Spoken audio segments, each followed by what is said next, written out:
Have you ever heard of someone getting drunk without drinking anything? It sounds completely made up, right? Like something out of a wild science fiction story. But it is a very real and, frankly, a very baffling medical condition. It's called Auto-Brewery Syndrome, and we're about to dive into this absolutely bizarre intersection of microbiology and human health. I mean, just picture this for a second. You're pulled over, you fail a breathalyzer test, and you're arrested for a DUI. The thing is, you know for an absolute fact you haven't had a single drop of alcohol. This is the bewildering, life-shattering reality for people with this syndrome. It's a paradox that can just flip your entire world upside down in a single moment. And the consequences, they're devastatingly real. We're talking about all the classic signs of being intoxicated: slurring your words, feeling totally disoriented, losing your coordination. This doesn't just lead to awkward social situations, it leads to really serious legal and professional trouble. And the entire time, they're telling the absolute truth. They did not have a drink. So to really get a handle on this, we first have to look at the human side of it all. What is it actually like to live inside a body that betrays you in such a strange and, honestly, such a profound way? You know, the symptoms go way beyond just feeling drunk. We're talking about a whole laundry list of issues. Chronic physical problems like vomiting and just constant fatigue, really serious mental health impacts like anxiety and unpredictable mood swings, and of course, a constant risk of getting hurt from falls.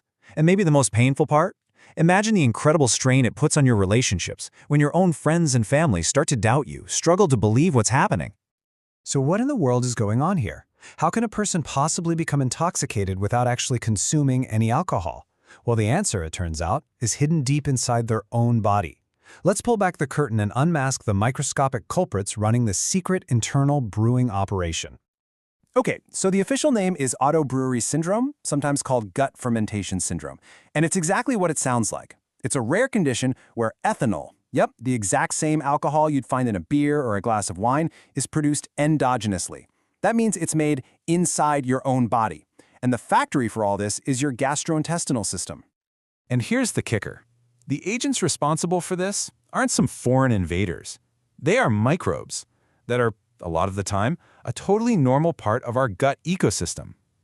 But under certain conditions, these normally harmless little guys can turn pathogenic, they overgrow, and they start causing some serious problems.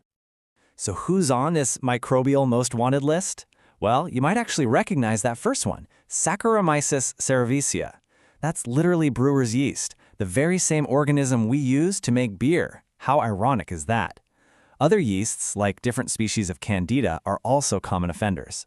But it's not just yeast. It turns out certain bacteria, like Klebsiella, have also been caught red-handed running this internal fermentation process. Now, just having these microbes around isn't enough to cause the syndrome. Something has to go wrong. Something has to give them the opportunity to take over. So what are the triggers? What creates this perfect storm that allows an internal brewery to fire up its operations?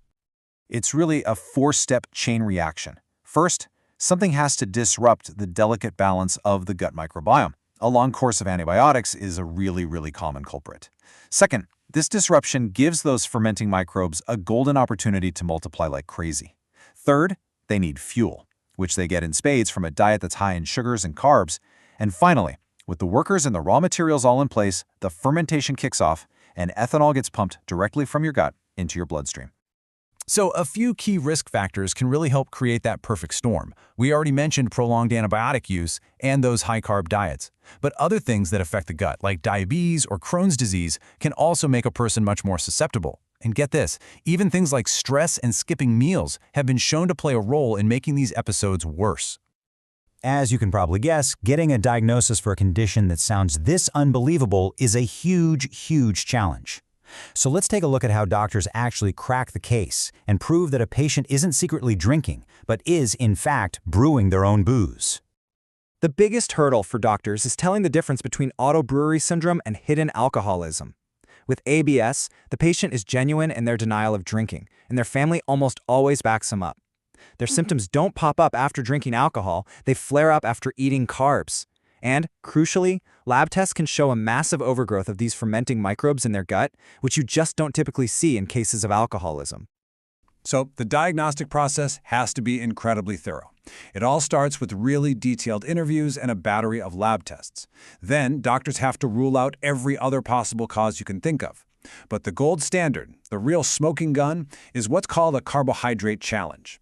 The patient is given a big dose of glucose, basically a super sugary drink, and then their blood alcohol is monitored for hours.